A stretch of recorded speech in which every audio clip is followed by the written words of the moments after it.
Come today in front of me Nokia X20 and I'll show you how to create home screen folders on this device. So first just hold for a while the application and drag this app to another application, and you can see here the new folder on our device screen. By the same way we can add here more applications. So here, but when you click to the edit name, you should enter your own name, for example the apps, then click here to done. And now we can see that we just successfully changed our device the name of our device wallpaper. Folder.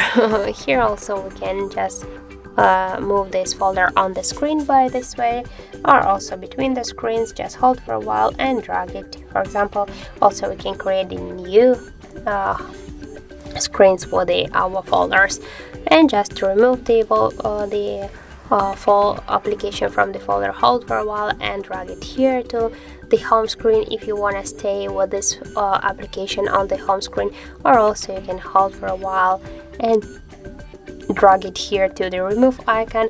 But don't worry, you will stay with this application in the apps menu, so you will just remove only from your device home screen this wallpaper, this application.